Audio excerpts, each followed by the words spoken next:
Hello Dragoborne fans, and welcome back to another deck spotlight. Today I'm going to talk very quickly about the green, yellow, red mid-range deck that I went undefeated with at the California Regional and placed 5th at Nationals due to some unfortunate tiebreakers, but hey, it happens. The overall record was 10-2, I believe it was for the weekend, and I'm quite confident in saying this was the best deck in the room for that weekend.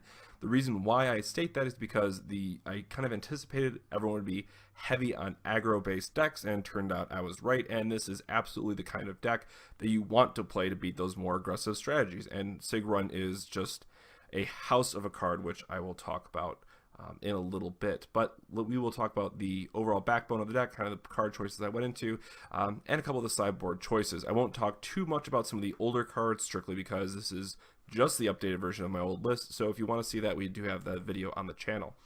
So very quickly, the ramp package, or the cards that accelerate your game plan, get you more resources early on, are very important in this game, is Growing Touch and Redfang Born Leader. You'll notice here that I subbed out Fleetwing Sprite for Redfang, and the biggest reason for that was the 4 attack on Redfang. It can help block more relevant opening creatures, and I anticipated a lot of people would be on Hrist. Surprise, I faced I think 6 or 7 Hrist decks over the weekend, and it allows you the ability to try to trade unless they cross it, and if they cross it, you're helping out weakening some of their other defenses, so you can set the board state up in a way that's going to be favorable for you. And obviously Growing Touch is just insane with Remus, because you get to put a Tariel back on top of your deck with it, hit them with Remus, and then put a Tariel into one of your forts.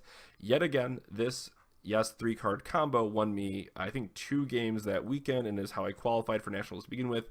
It is hands down probably one of my favorite synergies that we have in Dragoborne, because all those cards are just fine by themselves, and opening this up, and plus a card that we're going to talk about in a few moments, just give you some absurd combo potential. So then we have Sigrun, the Holy Hand herself.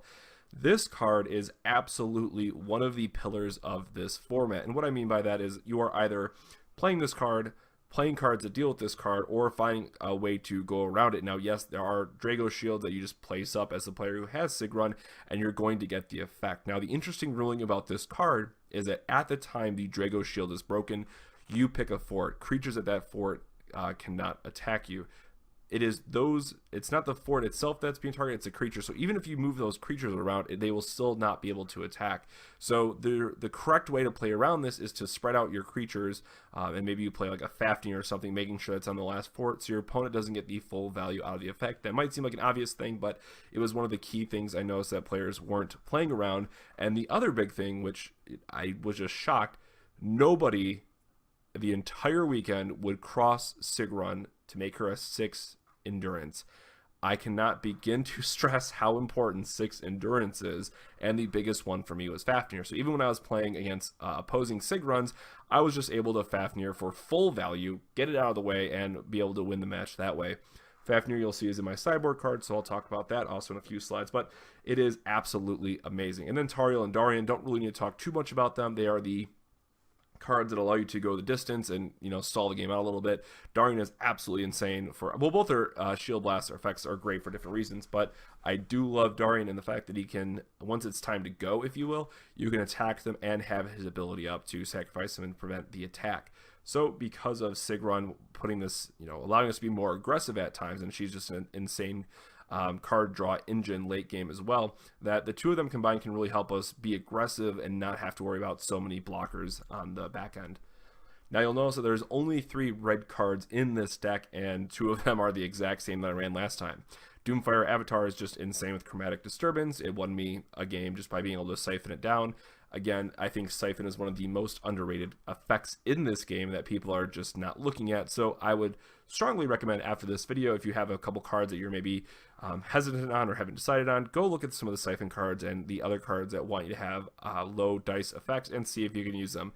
Doomfire is absolutely still insane for the early game removal. Now, yes, it is very annoying that it only deals 3 when you want to be hitting for 4 against, say, Hrist, but that is why Hrist is a double rare and absolutely great for what she wants to be doing. And then we have Izarco, again, just a staple. Izarco is still good, guys. Just play the card. He's amazing. If you haven't picked up 2 Alpha Dominants already, the trial deck that he's from, get them today.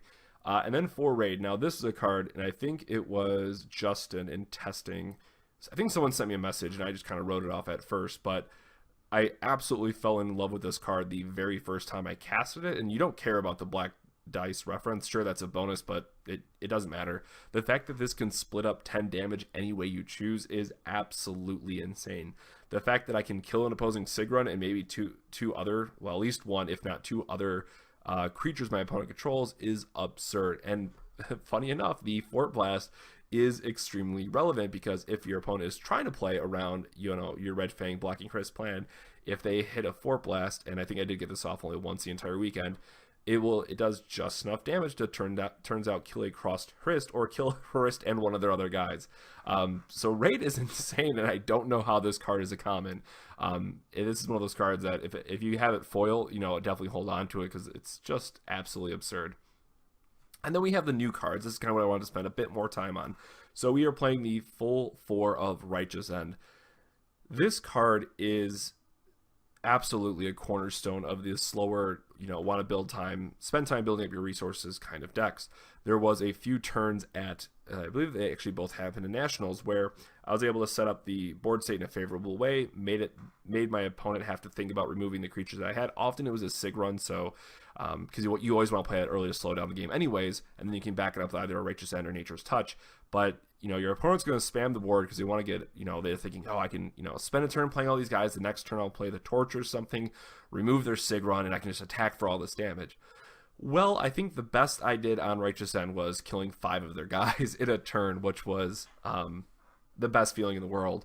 You know, often in card games you can find a turn or a key point where you've won the game more or less on the spot, and Righteous End absolutely wants to be that card. Now, the danger of it is you have to be very conscious about when is it time to play around play into Righteous End, where you're trying to say, I want to give my opponent they think that they're ahead because you have these other ambushes that you're also playing. But when does it get past that point where it's now I have to be the aggressor? I need to put guys in the field and make Righteous End a lot worse. So that is definitely it's a bit more of a skill intensive card, but the payoff is absolutely worth it. I played 2 Wings of the Sunscale. This was kind of my answer to Senis in the deck, because I strongly still believe Senis is the other card that you have to care about in this meta, and is a card that absolutely destroys this deck. But shout out to my Wings of Sunscale. I got Senis for full value. I had to discard double Izarco and Remus in a match, and it was, you know, that turn 3, I believe it was. So it felt awful, and then I top decked Wings of the Sunscale and instantly drew my hand back up and literally won the game because of it. Not to be missed as well that when it is crossed, and yes, it does have to be a yellow dice, which can be difficult in this deck, because you have this, you have Sigrun, and you have Remus, who all care about yellow dice very much, is it can destroy a 6 shield by himself, which was way more relevant than I anticipated. You know, going from that 5 to 6 might not seem like a lot, so if it was any other dice, you know, 5, if it's yellow, it's 6, but it was good. It was really good. So Wings of Sunscale, shout out to probably being one of my favorite rares in this set, and I definitely think has a place in any yellow base deck that you're going to be playing. Holt Stalker, this was, again, strictly a meta call choice. I'm not all that confident I would keep it in, unless you're just absolutely sure. But being able to have this game 1 against the aggro decks was just silly.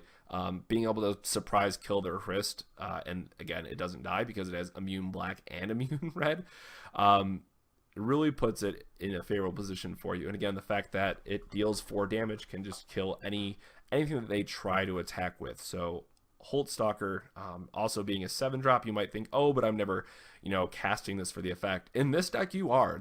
I think I've played this as an ambush just as much, maybe a little bit less as I did as playing at the creature. So I'm sorry, playing the ambush a little bit more than playing as a creature, but there were games where I was playing this as a 7-drop 4/4 just because I wanted another attacker.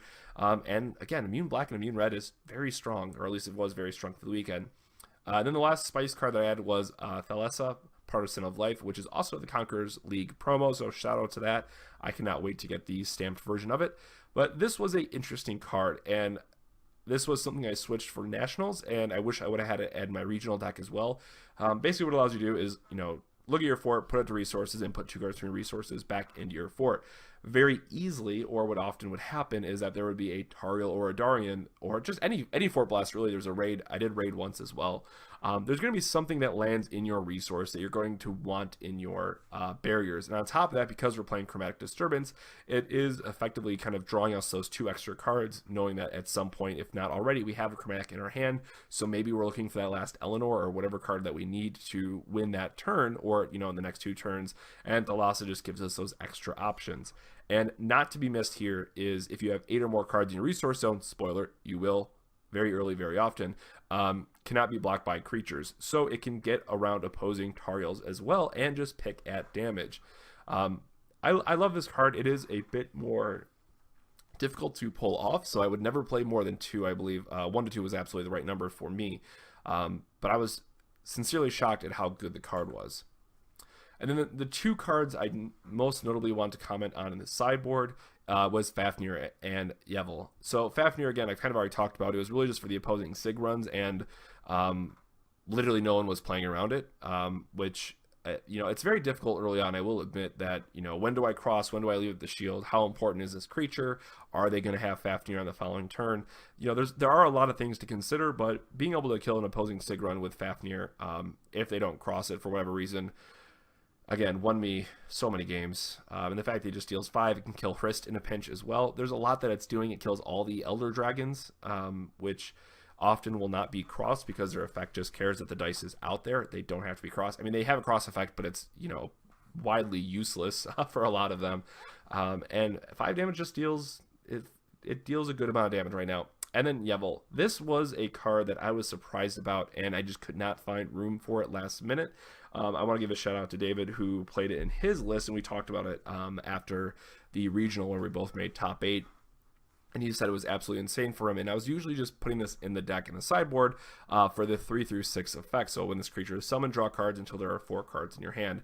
Again, I was deathly afraid of Senis, and, you know, if someone would have built a properly built Senis deck, they would have done really well that weekend, I believe, as well, because there's quite a few of us on either these more mid-range or slower decks, and then this one in particular. So I think it has a room in this meta, and it's definitely a card that I would recommend brewing with. I'm just not sure on yet how it goes or how many numbers you need, but I think it's absolutely a card that you should consider. So that is it. That's a very quick run, again, between this and the other video. I hope they gave you guys a clear update on what the changes were, where I think the meta, where things are going to be going.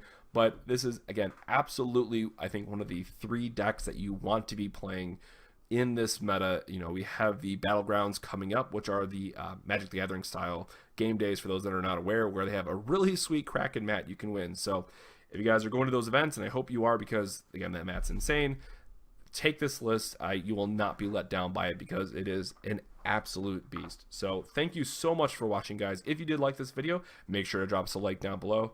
Comment what kind of videos you would like to see next for Dragoborne. You know, do you want to see more duel series? Do you want to see more kind of card analysis and card theory? We are all about trying to help build this game as much as we can, because it is one of my favorite games to play currently.